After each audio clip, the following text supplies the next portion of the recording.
សមាគមសម្ព័ន្ធយុវជនដើម្បីសន្តិភាពសាខាខេត្តបន្ទាយមានជ័យចុះសួរសុខទុក្ខនិងនាំយកគ្រឿងឧបភោគបរិភោគបារីនិងថ្នាំពេទ្យប្រគល់ជូនវីរៈកងទ័ពជួរមុខក្នុងភូមិសាស្ត្រស្រុកថ្មពួរ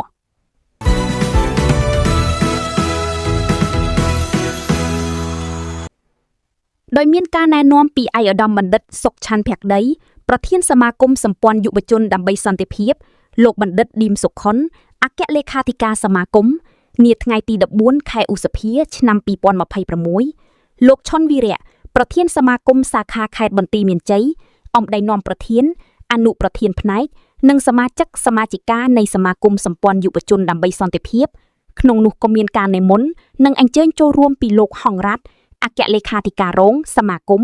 ព្រះសង្ឃរួមនឹងអាជ្ញាធរបានចុះសួរសុខទុក្ខនិងនាំយកនៅអំណោយជាគ្រឿងឧបភោគបរិភោគបារីថ្នាំពេទ្យប្រគល់ជូនវីរៈកងទ័ពអង្អាចក្លាហានជួរមុខចំនួន4គោលដៅ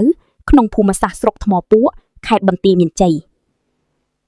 អំណោយដែលត្រូវចែកជូនដល់វីរៈកងទ័ពជួរមុខដែលកំពុងឈរជើងការពារបូរណភាពទឹកដីមិនអនុញ្ញាតឲ្យកងទ័ពឈ្លានពានសៀមមករំលោភលើបូរណភាពទឹកដីកម្ពុជាយើងនោះរួមមានទឹកបរិសុទ្ធសៀងពងទាបារីនិងថ្នាំពេទ្យផងដែរលោកហងរ៉ាប់ក្នុងនាមអគ្គលេខាធិការរងសមាគមនិងលោកឈុនវីរៈប្រធានសមាគមសាខាខេត្តបន្ទាយមានជ័យបានមានប្រសាសន៍ថាអំណោយទាំងអស់នេះគឺបានមកពីការជួយឧបត្ថម្ភពីថ្នាក់ដឹកនាំនិងសមាជិកសមាជិកាសមាគមរួមនឹងអាជីវករប្រជាពលរដ្ឋ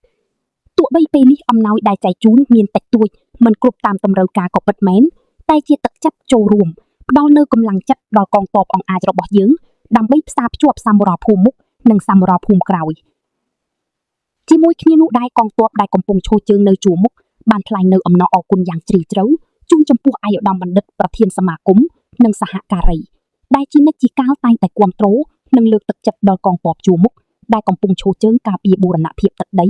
មិនអនុញ្ញាតឲ្យកងទ័ពឈ្លានពានសៀមមករំលោភលើបូរណភាពទឹកដីយើងបានឡើយនេះគឺជាកាយវិការដ៏ប្រពៃថ្លៃថ្លាផ្សារភ្ជាប់សម្រាប់ភូមិមុខនិងសម្រាប់ភូមិក្រោយដែលកត្តានេះបានជួយជំរុញនិងលើកទឹកចិត្តដល់កងទ័ពជួរមុខឲ្យមានភាពមោះមុតអង្អាចក្លាហាននិងបំពេញភារកិច្ចបម្រើជាតិមាតុភូមិដោយមិនខ្លាចញញើបជាមួយខ្មាំងសត្រូវពិសេសហ៊ានបូចាជីវិតជូនប្រទេសជាតិ